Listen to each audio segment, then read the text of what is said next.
कल ही हमने आधा लेसन आपको पढ़ाया था पोर्ट्रेट ऑफ ए लेडी का, उसके आगे का पढ़ा। When I went up to university, I was given a room of my own. कुलपत जी कह रहे हैं, पहले उन्होंने अपने स्कूल के बारे में बताया था। पहले तो गांव के स्कूल में पढ़ते थे, तो अपनी दादी के पास रहते थे। उसके बाद और दादी रोज स्कूल छोड़ने जाते, उसने बताया था वो। फिर उनके पेरेंट्स तो शहर में आ गए और शहर के स्कूल में पढ़ने लगे, शहर के स्कूल में पढ़ने जाने लगे। तब जो थी उनकी दादी छोड़ने जाती, बल्कि वो मोटर कार से जाते, लेकिन फिर भी दादी से रिलेशन कायम। व्हेन आई आगे बता रहे हैं, when I went to university I was given a room my own. Kulwant ji कह रहे हैं कि पहले तो मैं अपनी दादी के साथ कॉमन रूम में रहता था, लेकिन जब मुझे यूनिवर्सिटी में भेजा गया, जब मैं यूनिवर्सिटी में गया तो मुझे अपना कमरा मिला, रहने का सेपरेट रूम मिल गया, रहने का अपना रूम का। द कॉमन लिंक में कड़ी फ्रेंडशिप वॉज स्टेप में टूट गई। अब मेरी दादी से और मेरे बीच में जो दोस्ती की कड़ी थी, वो कड़ी टू अलग अलग रूम हो गए दोनों के। My grand mother accepted her situation, अकेलापन। मेरी दादी ने इस अकेलेपन को समर्पण के साथ स्वीकार कर दिया। She rarely left her spinning wheel to talk to anyone. Spinning wheel का चरखा, वो किसी से बात करने अपने चरखे को रेयरली बहुत कम छोड़ती, मुश्किल से कभी अपने चरखा को छोड़ती, किसी से बात करना, वह चरखा काटती रहती थी। From sunrise to sunset, she sat by her wheel spinning. Sunset sunrise सूरज निकलने के वक्त से लेकर सूरज डूबने के वक्त, यानी सुबह से शाम तक वो चरखे के पास बैठती, वो चरखा काटती रहती थी और रिसाइटिंग प्रेयर्स और प्रार्थना करती रहती थी। Only in the afternoon she relax, आराम करना। Y to feed the sparrow, केवल दोपहर में वो थोड़ी देर आराम करती थी। काहे के लिए? चिड़ियों को खिलाने के, थोड़ी देर रुकती थी चिड़ियों को खिलाने के, चिड़ियों को खिलाती। While she sat in the veranda breaking the bread into little bits में टुकड़े, वो बरामदे में बैठ जाती थी और बैठ करके रोटी के छोटे छोटे टुकड़े करती थी। Hundred of little birds collected round her, creating a veritable bedlam of chirping. और जब वो रोटी के टुकड़े करती होती थी, सैकड़ों चिड़ियां आकर के आसपास बैठ जाती थी और चहचहाती थी। Some came and perched with bed on her legs. कुछ चिड़ियाँ आके उनके पैरों पर बैठ जाती, टांगों पर बैठ जाती। अदर्स कुछ उनके कंधे पर बैठ जाती थी।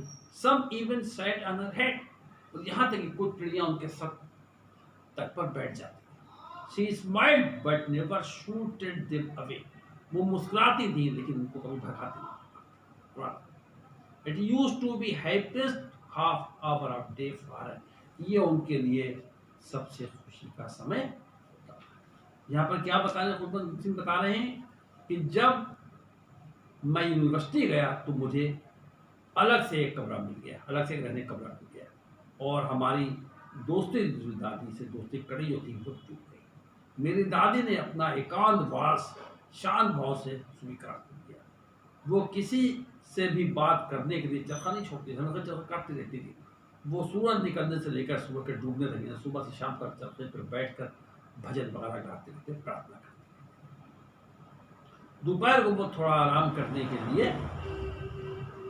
आराम करने को उठती थी, तो चिड़ियों को दाना डालने के लिए डालती थी बरामदे में बैठ करके, और चिड़ियाँ चींची करती उनके चारों तरफ जमा हो जाती। कुछ वो उनको भगाती नहीं थी, कभी भगाती थी। पूरे दिन वो आधा घंटा खुशी का समय होता था। तो यूनिवर्सिटी बताया।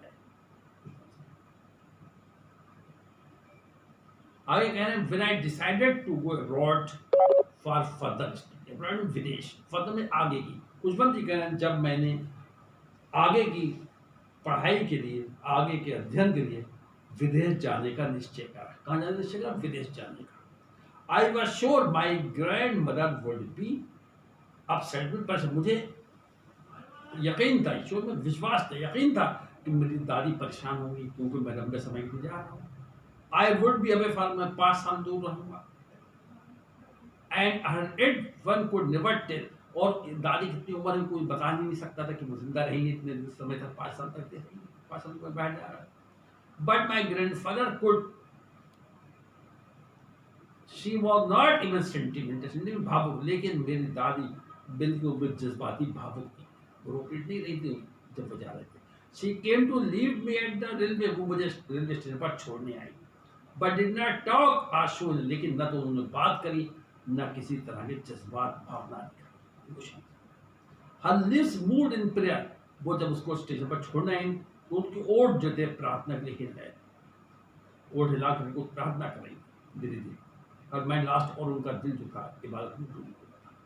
हर finger were busy telling the beads of her rosary, और वो हाथ में उनके तस्बीह जो थी माला जो थी उस माला के जप रही थी, माला के दाने जप रही थी। फाइनली शी किस माई फोरहेड, चुप्पे से हल्के से उन्होंने मेरा माथा चूमा। एंड व्हेन, और जब मैं चला हूँ, आई चिरिश द मॉइस्ट इम्प्रीमेंट, तो नमी थी मेरे माथे पर उनके जानी, थोड़ा नमी थी मेरे माथे पर उनके चूमने। She last sign of physical contact, और ये शायद हमने सोचा शायद हमारे और उनके बीच में फिजिकल कांटेक्ट का बहुत आखिरी अवसर। क्या कह रहे हैं कुलबंद जी, कह रहे हैं कि जब मैं यूनिवर्सिटी गया तो मुझे अलग से एक कमरा मिल गया। पढ़ा चुके हैं।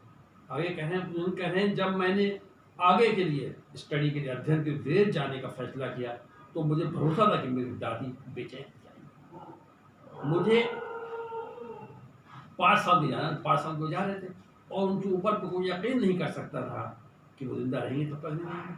लेकिन मेरे दादी जो थी बिल्कुल भावुक नहीं हुई, वो स्टेशन पर छोड़ने आई और न तो वहाँ बोली ना उन्होंने भावना, वो अपने ओट ला के प्रार्थना करती थी। उनकी उंगलियाँ जो थी माला जप रही थी। चुपचाप उन्होंने खुशवंत सिंह का लेखक का माथा चूमा और जब वो चला गया तो उस गीली छाप को अपने शरीर संपर्क की अंतिम प्रेम की निशानी समझकर उसे अपने मन में समाप्त करा।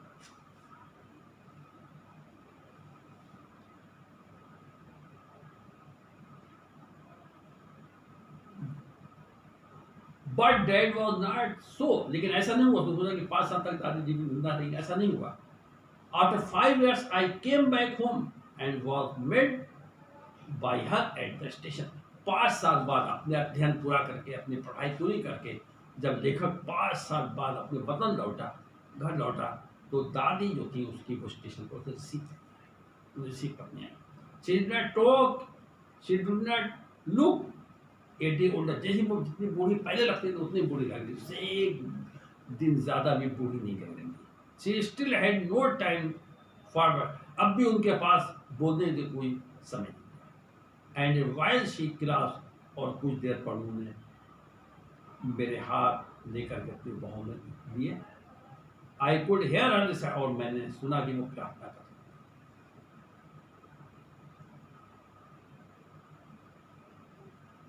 Even on the first day of my, मेरे आने के पहले ही दिन, हर हैप्पीएस्ट मोमेंट पर विद हर, उनके, हालांकि मैं इतने 5 साल बाद आया था लेकिन उनके मुझे मिलने में इतनी खुशी नहीं हुई जितनी खुशी उन्हें तब हुई उन क्षणों पे हुई, मोमेंट उन क्षणों में जो उन्होंने चिड़ियों के साथ बिताए, जिनको उन्होंने खिलाया और कभी कभी उनको डांट भी देती थी, रिव्यू भी कर देती, डांट देती। इन the evening A change came over, शाम को उनके अंदर एक परिवर्तन आ गया। शी डिड नॉट प्रे, उन्होंने प्रार्थना की। She collected the women of the neighbourhood, got an old drum and start to sing. उन्होंने क्या करा, यानी उस रात एक चेंज आ गया। हर रात को प्रार्थना करते थे हर शाम को, लेकिन उस शाम को उन्होंने प्रार्थना नहीं करी, धीरे चेंज आ गया। उन्होंने प्रार्थना क्या करा, उन्होंने गांव की यानी कि नेबरहुड पड़ोस, उन्होंने पड़ोस की औरतों को जमा किया। गॉड एंड ओल्ड ड्रम में ढोल, पुराना ढोल मंगवाया और गाना बजाने लगी। क्यों गा बजाने थे, क्योंकि उनका पोता जो था 5 साल का विदेश है, ये खुशी में उन्होंने ढोल बजाना और गाना शुरू कर दिया। फॉर सेवरल आवर्स, कई घंटों तक शी थम्ड, वो बजाती रही ढोल, इसके नाम ड्रम को बजाती रही। And sang of the home, और जैसे जो योद्धा लौट करके आते हैं उनकी याद में गीत गाए जाते हैं, ऐसी वो गाने लगी। वी हैड टू पर्सोनली मनाना, had to stop to avoid over straining, हमें उन्हें मनाना पड़ा, उन्हें राजी करना पड़ा कि वो इसको ज़्यादा जोर न दें, ज़्यादा न बजाए। That was the first time since I known her that she did not pray. ये मेरी ज़िंदगी में पहला दिन था जब मैंने ये देखा कि उन्होंने प्रार्थना नहीं करते। क्या कह रहे हैं कुलवंत सिंह? कह रहे हैं शाम को उनकी दादी में बदलाव आ गया, उन्होंने प्रार्थना नहीं, पड़ोस की औरतों को उन्होंने जमा किया और पुरानी ढोलक लेकर गाना शुरू कर दिया। कई घंटों तक वो ढीली ढाली जर्जर ढोलक को बजाती रही और वीरों के घर वापस आने के गीत गाती। हमें उसे अधिक जोर न मारने से बंद करने के लिए तैयार करना पड़ा। यदि मैंने जब से उन्हें देखा था, ये पहला मौका था जब वो प्रार्थना करना। The next morning she was taken in। अगले दिन सुबह वो बीमार पड़ गई। दिन सुबह क्या हुआ? दादी बीमार पड़ गई। जब वो कुलवंत सिंह आया उसके अगले दिन ही दादी बीमार पड़ गई। It was mild हल्का, उनको हल्का फीवर बुखार आया and the doctor told us it was go, और डॉक्टर ने हमें बताया कि बुखार चला जाएगा। But my grandmother thought, लेकिन मेरी दादी इसे विभिन्न तरह से सोच रही थी। She told us that her end was, मेरी दादी ने मुझे बताया कि उनका अंत करीब आ गया, वो मौत के किनारे, बताया अंत करीब आ गया। She said that since only a few hours before the close of last chapter of life she had committed to pray। अब उन्होंने ये भी बताया कि उनके जिंदगी के कुछ घंटे बचे हैं और उससे पहले ही उन्होंने प्रार्थना करना छोड़ दिया है। She was not going to, लेकिन अब वो समय नहीं बर्बाद करेंगी बात करने में, वो प्रार्थना करेंगी। वे प्रोटेस्टेड, हमने इसका मुखालफत करी, विरोध करा, बट शी इग्नोर्ड, इन्होंने भुला देना, लेकिन उन्होंने हमारे विरोध को भुला दिया, विरोध का ध्यान नहीं दिया। She lay peacefully in bed praying and telling, वो खामोशी से बिस्तर पर लेट गई और प्रार्थना करने लगी, पूजा पाठ करने लगी और गाना जपने लगी। Even before we could suspect her lip start, हमारे शक करने से पहले ही, शक करने से पहले उनके ओठ हिलना बंद हो गए एंड और तस्बीह जो थी उनकी बेजान उंगलियों से नीचे गिर गई। एक full payload spread on her face, उनके चेहरे पे शांति पीलापन आ गया एंड वी न्यू, और हम जान गए कि वो अगली सुबह वो उसकी दादी बीमार पड़ गई। उन्हें हल्का सा बुखार था और डॉक्टर ने कहा जल्दी उतर जाएगा, लेकिन मेरी दादी सोच थी अलग थी। उन्होंने हमसे कहा कि मेरा अंत निकट है। उन्होंने ये भी कहा कि वो जीवन के अंतिम समय के कुछ घंटे प्रार्थना करना भूल गई थी, लेकिन अब वो ऐसा नहीं करेंगी, बल्कि अपना समय अब बर्बाद नहीं करेंगी और प्रार्थना करेंगी। लेखक कह रहे हम लोगों ने इसका विरोध भी करा कि नहीं भाई अभी मत करो प्रार्थना, लेकिन उन्होंने विरोध के ध्यान नहीं दिया। वो शांत होकर बिस्तर पर लेट कर प्रार्थना कर रही और माला फेर रही। इससे पहले कि हम शक भी कर पाते उनके होठ लेना बंद हो गए और उनकी उंगलियों से माला नीचे, उनके चेहरे पर पीलापन फैल गया। हम समझ गए कि वो बच चुके, समझे वो बच चुके। We lifted her off the bed and customary laid her on the ground। लेखक कह रहा है कि हमने दादी को बिस्तर पर से उठाया, जैसा कि रस्म होता है कि मुर्दे को जमीन पर लिटा देते हैं, इंडिया में है, इसलिए हमने उनको जमीन पर लिटा दिया। वही कह रहे हैं कि अपने दादी जब मर गई तो उनको बिस्तर पर से उठाया और एक रस्म रिवाज के तौर पर उनको ग्राउंड पे जमीन पर लिटा दिया एंड कवर्ड हर विद कफन, उन्हें कफन से, यानी सफेद कपड़े से कफन से।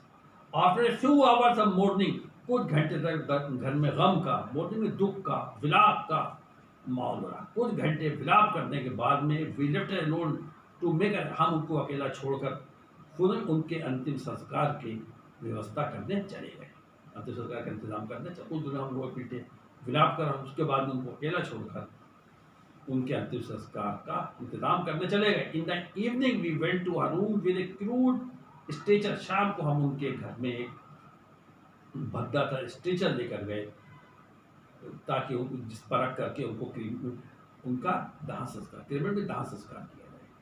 The sun was setting and had lit her room and brown the blaze of golden light, सूरज डूब रहा था और उनके कमरे में सुनहरी सूरज की किरणें, रोशनी फैल गई। We stopped halfway in the, हम आगर के बीच में रुक गए, आधे रास्ते पर रुक गए। ऑल ओवर द बरामदा and in the room right where लेटेड, वो बरामदे में, पूरे बरामदे में और कमरे में जहाँ पर वो लेटी हुई थी रेड श्राउट लाल कपड़े में लिपटी हुई थी। हजारों चिड़ियां जो थी वो बिखरी हुई बैठी हुई थी फर्श पे। देयर वाज नो चर्पिंग, वो लेकिन चिड़िया चहचानी, पहले चहचाती, वो चिल्लानी चहचानी नहीं थी, ये अफसोस कर रही थी। Look, we felt sorry for the birds, हमें चिड़ियों पर दया आ गई।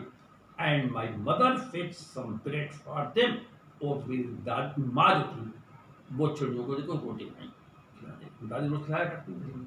शी ब्रोक इट इनटू क्रम, तो उन्होंने रोटी के छोटे छोटे टुकड़े करे उसकी माँ ने, खुशवंत सिंह की माँ ने करे द वे माई, जैसा कि मेरी दादी करा करती थी। एंड और उन चिड़ियों की तरफ रोटी के टुकड़े फेंक दिया। द स्प्रोस टुक नो नोटिस, लेकिन चिड़ियों ने उसकी तरफ ध्यान नहीं दिया, रोटी की तरफ ध्यान ही नहीं दिया चिड़ियों ने। When we carried my grandmother's corpse, और उसमें लाश, जब हम दादी की लाश को, मैयत को ले गए, डेड बॉडी को ले गए, देखते हुए, तो सब चिड़िया खामोशी से चुप्पे से उड़ गई।